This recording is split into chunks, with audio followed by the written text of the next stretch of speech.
Muchas gracias. Muchas gracias por la presentación y desde luego muchas gracias a todos ustedes que han venido en esta tarde y espero que después de la comida no nos vaya a atrapar el sueño, porque además pues puede ser que no sea muy interesante la plática, pero pensé que era necesario hablar sobre la historia del derecho del trabajo, porque en México tiene una gran trascendencia y ahorita tiene una gran importancia, porque obviamente ante las situaciones de carácter de sanidad que estamos padeciendo, ante la suspensión en muchas empresas de sus actividades, ante incluso el cierre de empresas, pues nos encontramos ante problemas sanitarios, son los más importantes, la salud y la vida de los mexicanos, sino también, obviamente, el aspecto de carácter económico ante la situación que se está presentando. Pero ¿por qué quise hablar sobre la historia y trascendencia de la Ley Federal del Trabajo? Porque es necesario que sepamos que México ocupa un lugar muy especial en el ámbito de las naciones y sobre todo en la Organización Internacional del Trabajo, porque la Constitución de 1917 es la primera constitución en el mundo que elevó a normas constitucionales los derechos de los trabajadores.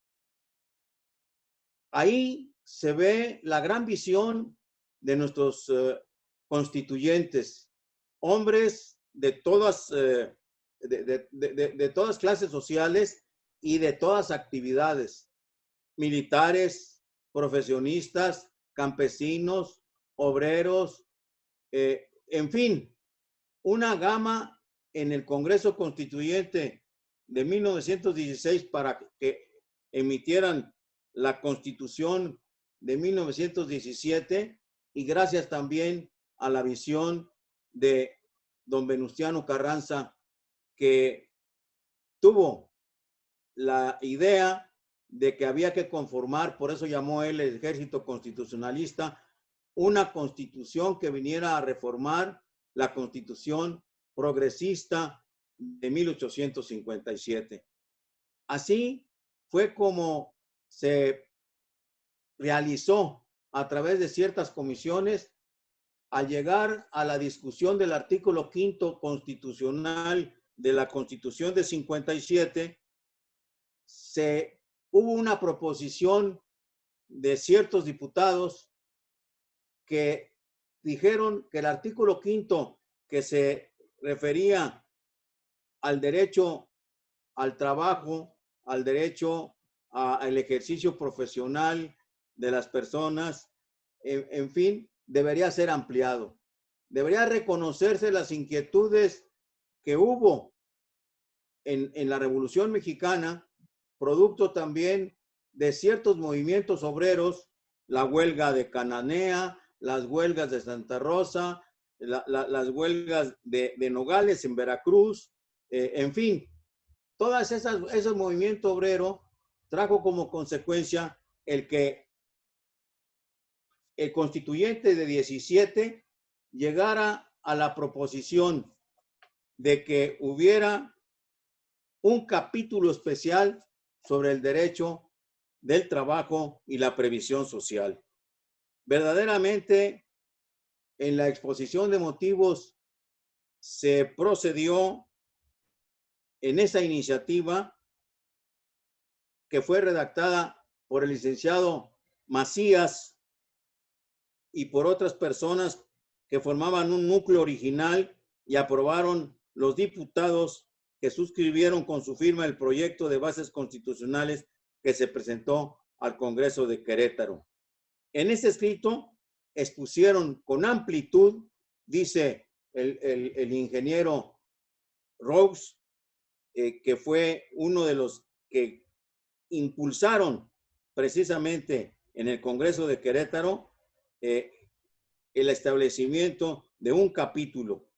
En eso Ahí estuvo el general Esteban Vaca Calderón, don Victorio Góngora, Alberto Terrones Benítez, Antonio Gutiérrez y el ingeniero Rose, que era diputado constituyente por el estado de Puebla.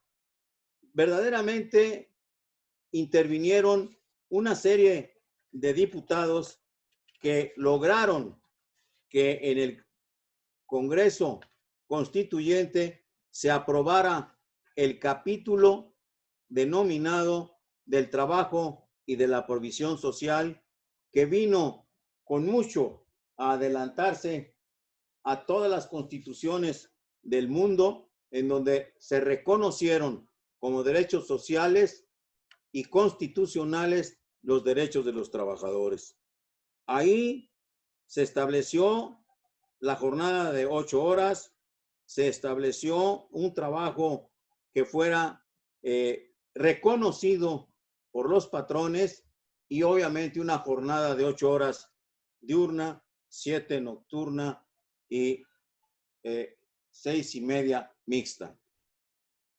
Pero el constituyente de 17 dejó a los estados de la República que cada quien redactara su ley de trabajo. De 1917 a 1931 estuvo vigente las leyes estatales, Jalisco, Veracruz, Yucatán, en fin, todas esas, esos estados, no todos, obviamente, tuvieron su ley del trabajo.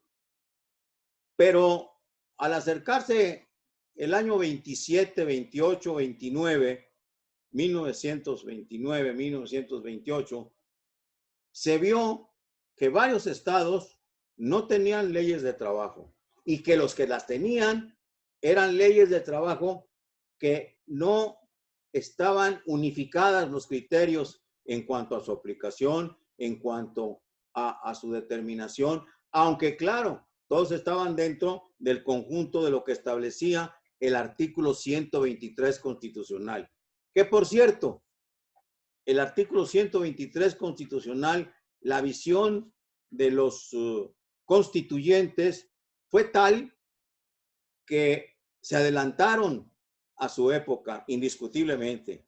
Por ejemplo, el reconocimiento del aguinaldo, que no venía en la Constitución de todas maneras, hasta 1970 se logró, ¿con base en qué?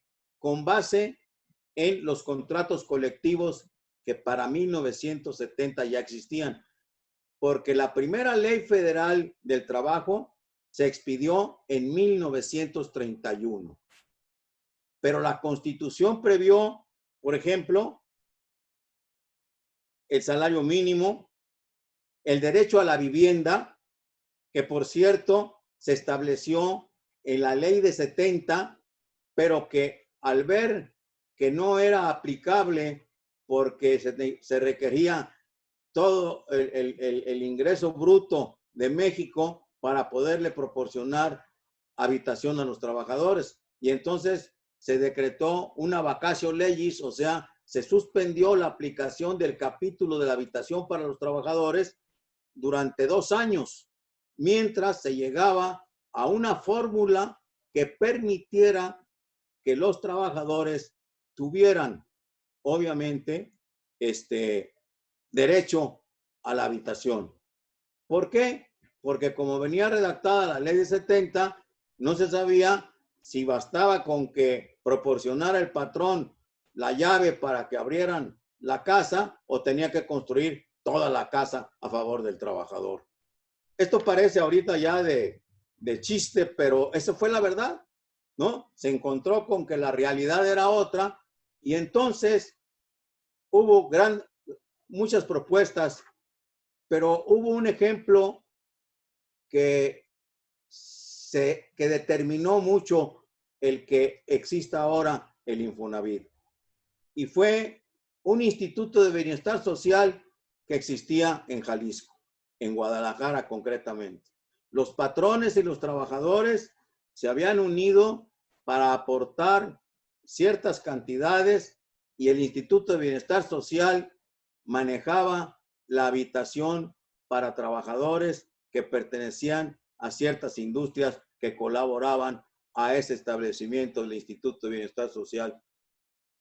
Y en esa base, yo me acuerdo que el ingeniero Dau, Enrique Dau, su servidor y varios, pues establecimos bases fundamentales para que se estableciera el principio que dio nacimiento al Infonavit. Claro, influyeron muchos estados, muchas organizaciones patronales, los sindicatos de trabajadores, el Congreso del Trabajo, etcétera, etcétera.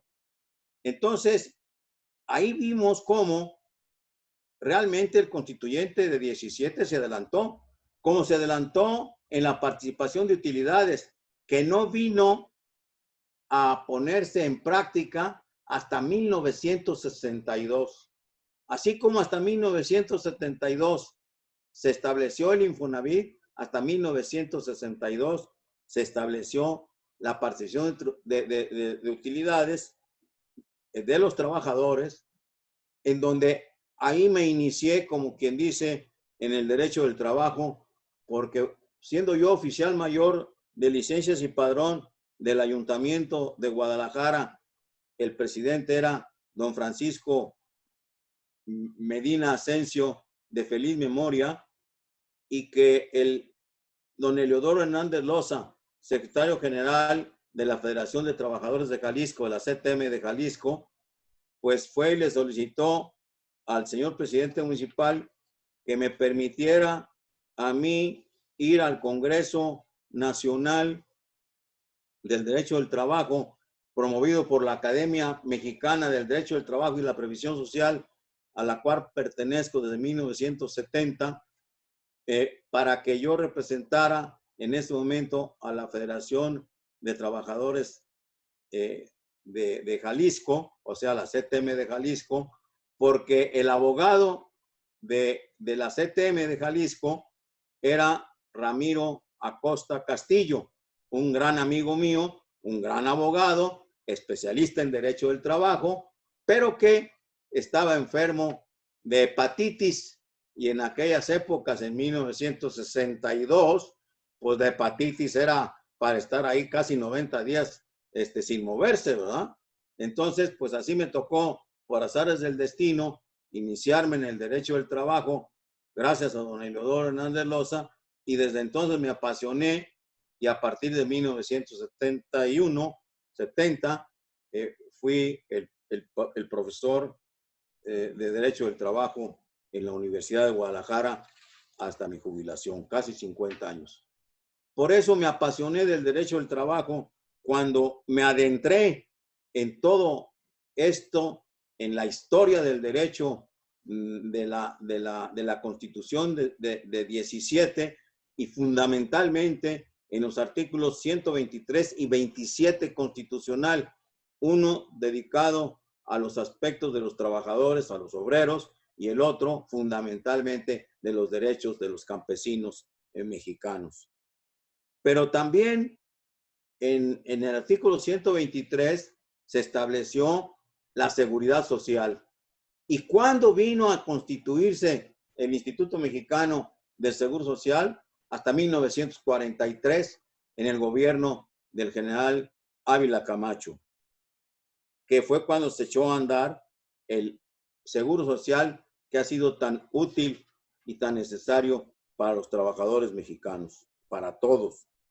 Ahora bien, ha habido en el transcurso de la ley de 31 a 1970, pues obviamente un desarrollo industrial ya de México, porque al principio obviamente había sindicatos muy fuertes como el minero, como el ferrocarrilero, que eran sindicatos que obviamente tenían una gran fortaleza y eran base fundamental en la Confederación de Trabajadores de México. Claro que había otros sindicatos y hubo muchos sindicatos y muchos de ellos que obtuvieron una gran fuerza, porque acuérdense ustedes que también en la Ley Federal del Trabajo existen dos jurisdicciones, digámosle así. Una que se dedica a lo que se llama, de acuerdo con el artículo 73, en el que la federación tiene injerencia en esas actividades. Minería, petróleos, energía, aceites, grasas, en fin, todas estas actividades son federales y las demás son locales. Por eso hay tribunales federales y tribunales locales. Ahora bien, ¿cuáles son las características del derecho del trabajo mexicano? Tomando en cuenta ya ahora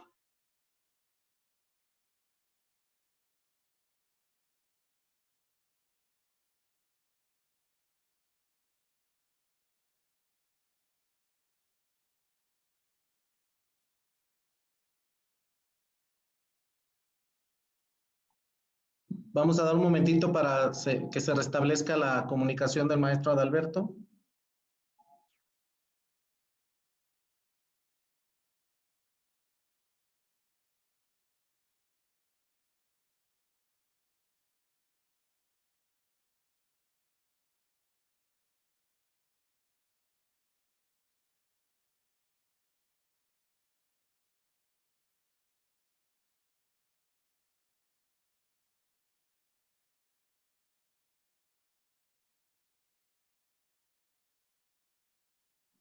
Les rogamos nos den un momentito. Estamos ya en comunicación con el despacho del maestro Adalberto para restablecer la comunicación.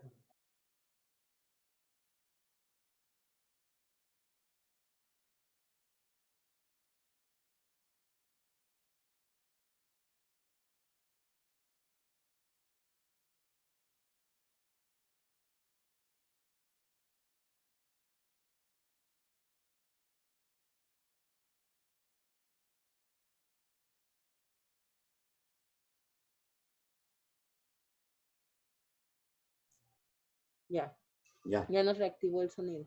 Listo. Ya otra vez, ¿verdad? Bien. Muy bien, magnífico. Continuamos.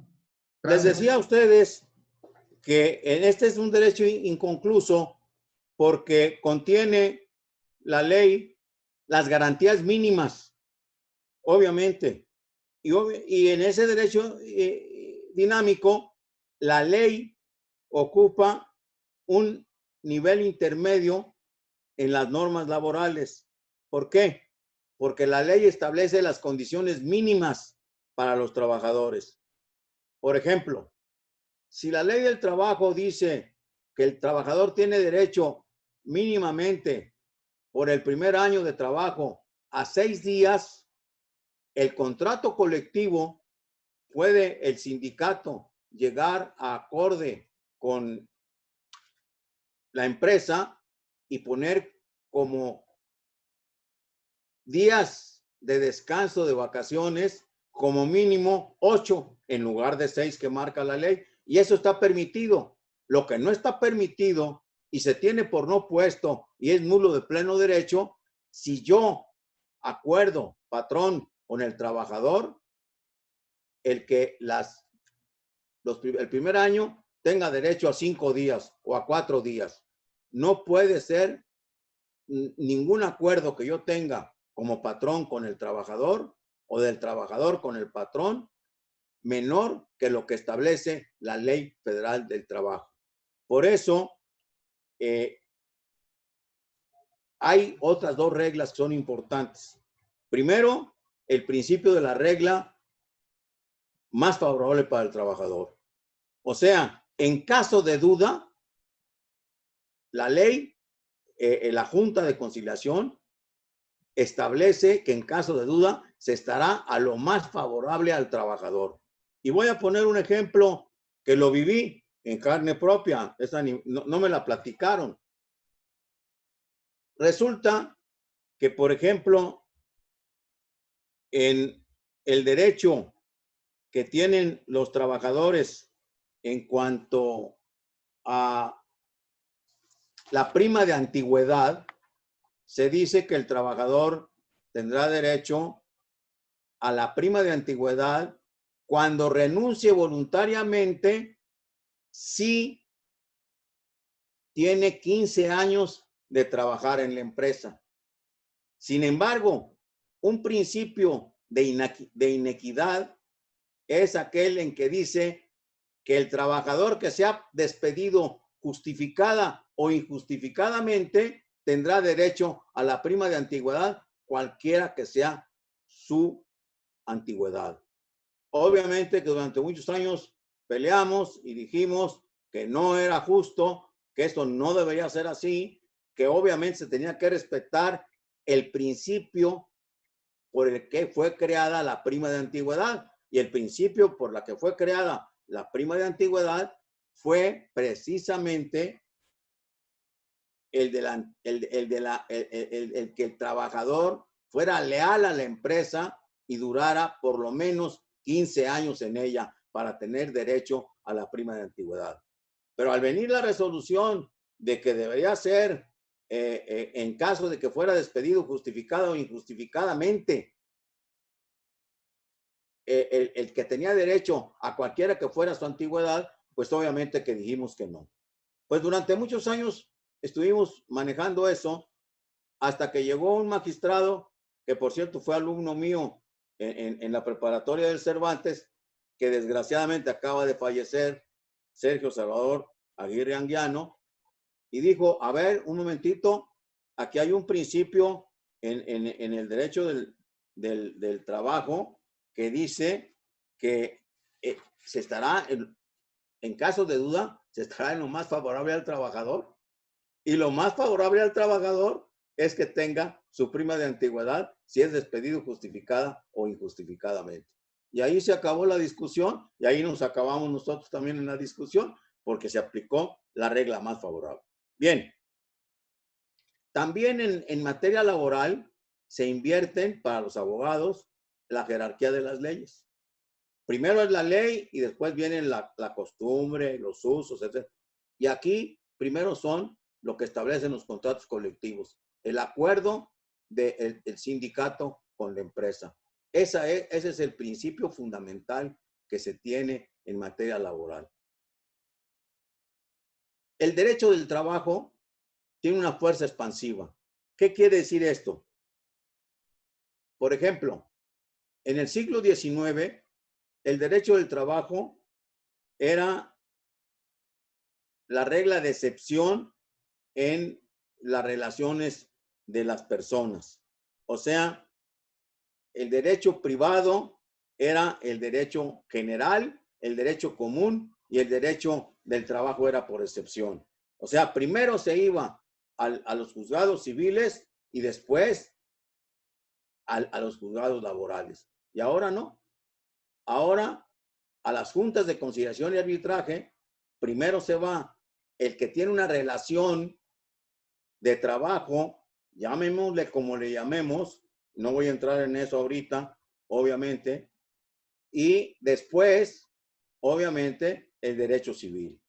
Entonces, le podemos poner a nuestra relación de trabajo con nuestro trabajador o yo como trabajador, con la persona que me dice, te voy a hacer un contrato de prestación de servicios profesionales.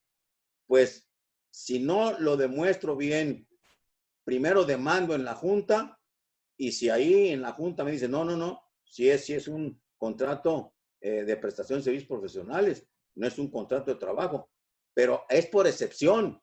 Y antes no, antes la regla general era esa. Ahora bien, es un derecho concreto y es un derecho actual. ¿Por qué? Porque tiene garantías mínimas y además es un derecho casuístico. ¿Qué quiere decir esto? Que es de la persona con el patrón, de Pedro Pérez Pereira con el patrón, de Juanito González, trabajador con el patrón. Es casuístico. Cada caso es específico. Hay que aplicarle la ley en cada caso. No es decir, como machote, ahí van las demandas y ahí van las resoluciones. No. hay que analizar cada caso en específico. Ahora bien, es un derecho imperativo también el derecho del trabajo. ¿Qué quiere decir esto? Que el derecho privado es dispositivo. ¿Qué quiere decir también? Que pueden ser derogadas las reglas por los particulares. ¿Cuál es el límite? El orden público. ¿Y qué pasa con el derecho del trabajo? Pues que el derecho del trabajo es imperativo. ¿Por qué? Porque forma parte del orden público. O sea, no pueden ser derogadas las reglas por acuerdo de las voluntades de las partes. Ahí no. Ahí primero es el derecho social, es el derecho imperativo, es el derecho del trabajo, que es el orden público. Yo no puedo llegar a acordar con el patrón que, pues, en lugar de tener, como decía hace un rato yo, 6 días de vacaciones, por el primer año voy a tener 4. Eso se tiene por no puesto. Es nula de pleno derecho. Entonces quiere decir que el patrón no tiene ninguna garantía. No, sí. Tiene la garantía de la ley. Una, tiene el orden político creado por la propia Constitución. ¿Qué quiere decir esto? Que el trabajador, el sindicato, no puede coaccionar al patrón. ¿Y entonces la huelga qué es? No, la huelga es un derecho que tienen los trabajadores. Tienen que equilibrarse las fuerzas. ¿Y cuál es el equilibrio? Pues contra el poder económico del patrón, pues el poder que le da la ley al trabajador de poder seguir a la huelga en caso de que no haya un arreglo. Y esto presiona al patrón para llegar al arreglo. El derecho de huelga, que únicamente puede ejercerlo el trabajador a través del sindicato. Si no hay sindicato, el trabajador no puede irse a la huelga. Hará un paro, pero el paro es un paro ilegal también. Entonces tiene que estar, obviamente, con una coalición a través de los sindicatos. ¿Y qué otras garantías tiene el patrón? Pues el derecho de la propiedad. Es decir, el patrón tiene el derecho a obtener utilidades. Claro, tiene que darle la participación de utilidades al trabajador. Es un 10% después de haber pagado los impuestos sobre las utilidades. Tiene derecho el trabajador de precisamente de utilidades, el 10%. Muy bien. ¿Qué pasa con la Constitución de 17? Pues que ahí está. Y ahí está el artículo 123, que ha sufrido algunas modificaciones, que no entraré mucho en ello porque ya casi se me está acabando el tiempo, pero que sí puedo decirles que el Estado ha intervenido como fuerza reguladora para el equilibrio entre los factores de la producción. Ya no hay lucha de clases, aunque a veces piensa uno que sí la hay, porque ante la última reforma a la Ley Federal del Trabajo establecida en el 2012 y que posteriormente, obviamente, ha quedado esas reformas pendientes porque traen varias cosas, aunque algunas de ellas no son nuevas. Por ejemplo, el famoso outsourcing. El outsourcing, que quiere decir out, fuera, sourcing, fuerza. El outsourcing no viene siendo más que una figura que tomamos del derecho anglosajón, pero que ya estaba en la Ley Federal del Trabajo. El artículo 15 nació precisamente del problema que se presentó en los sindicatos y con los trabajadores. Por ejemplo, un ejemplo claro, que lo viví también, en aquella época, después de 1970, obviamente. ¿Por qué? Porque los sindicatos se dieron cuenta de que, por ejemplo, en las grandes obras, sobre todo en las obras que promovían los gobiernos, por ejemplo, las presas. Había una presa muy grande. En esa presa se la daban a la constructora, voy a decir un nombre, Mercurio. Esa constructora Mercurio subcontrataba el ladrillo, el cemento, la construcción misma de la presa, etcétera. Y obviamente se le pagaba directamente a la constructora Mercurio. Pero todas las demás empresas pequeñas que había contrataban directamente con los trabajadores. Y claro, ahí al final de la obra, pues a veces se quedaban, había una inauguración y había bandas y gran publicidad de la inauguración de esa obra tan grande, pero resulta que sí se le pagaba al constructor, al directo, pero luego cuando llegaban los trabajadores y demandaban a la empresa que los había contratado a ellos, pues resulta que la empresa no existía o ya no tenía nada, etcétera, etcétera, y entonces los trabajadores se quedaban bailando. Los sindicatos dijeron, no, todo aquel que tenga beneficio en una obra es corresponsable con los trabajadores con los que subcontrató. Y entonces se cubrió ese aspecto. Al principio, los sindicatos no se dieron cuenta que había que demandar a la constructora principal y al que había recibido el beneficio de esa obra. Y cuando se dieron cuenta que podían demandar a los dos, pues ahí se acabó realmente esa estructura del outsourcing. Otra cosa, ¿por qué se incumplió en el outsourcing? Porque hay outsourcing malos y hay outsourcing buenos. Los malos, obviamente, aprovecharon la situación de que no había supervisión de las propias empresas que contrataban el outsourcing. Se les decía que sí cumplían con todos los derechos para los trabajadores, seguro social, Infonavit, etcétera, etcétera, y no era así, porque a veces también había complacencia, así le voy a llamar mejor, entre los empresarios y los outsourcing. Y por eso se desvirtuó el outsourcing. Pero a nivel internacional ha sido también muy beneficioso. Incluso ahorita lo es.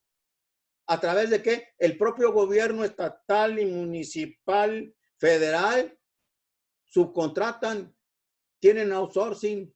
Hay compañías que se dedican a eso y que sí cumplen con todos los requisitos de la ley. Lo malo es cuando no se cumple, pero que no hay supervisión en ello.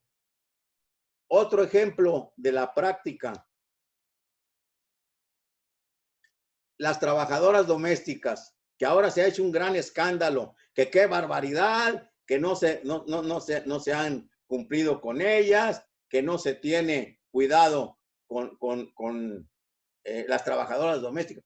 A ver, el trabajo doméstico viene desde la ley de 31, desde la ley de 31, Luego en la ley de 70 también se estableció el sistema de las trabajadoras y la obligación de que fueran al Seguro Social, que las inscribieran los patrones o las patronas.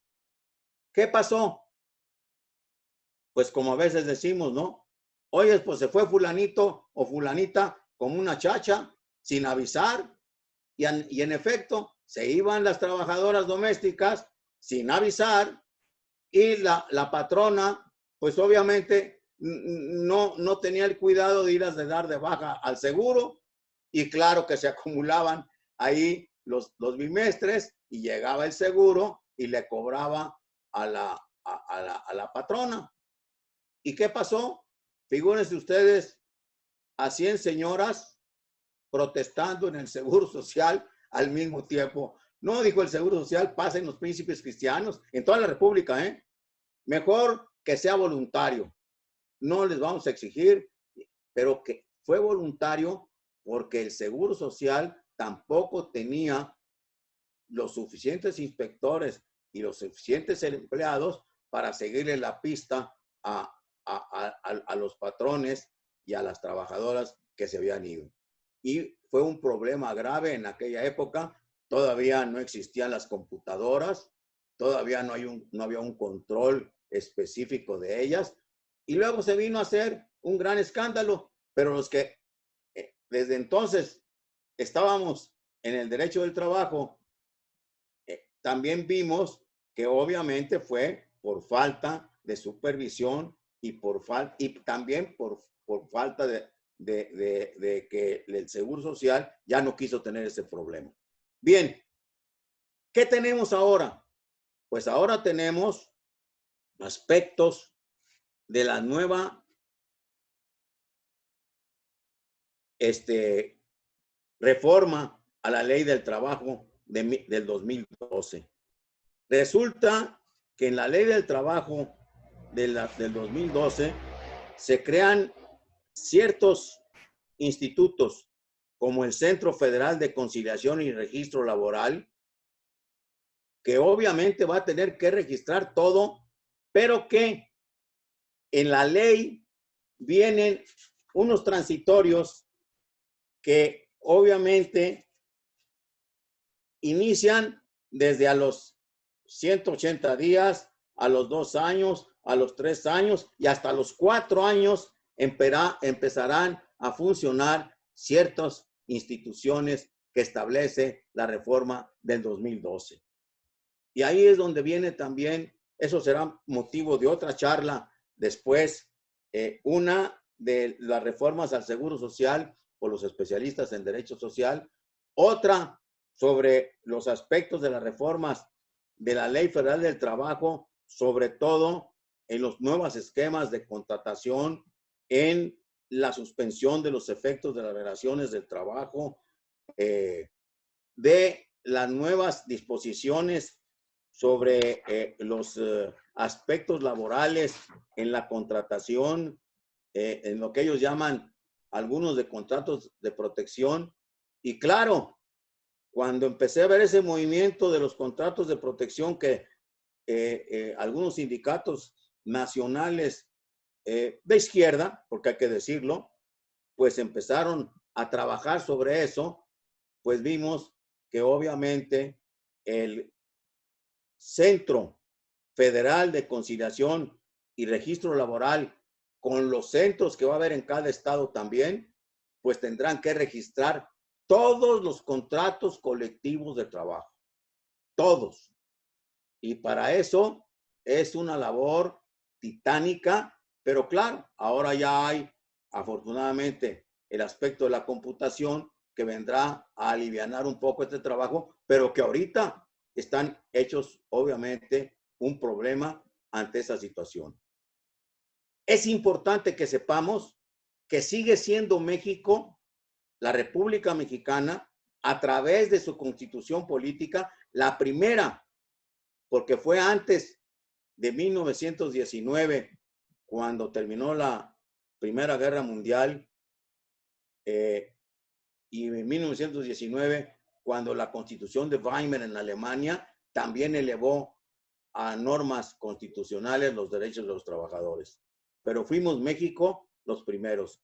Y cuando tuve el honor de estar en la OIT en Ginebra, Suiza, en los años 83 y 84, que fui como asesor de CONCAMIN a esas conferencias en donde se reunían todos los países del mundo, tripartitamente, representantes de los trabajadores, representantes del gobierno y representantes de los patrones. Ahí me di cuenta de la gran importancia que tenían las representaciones de México.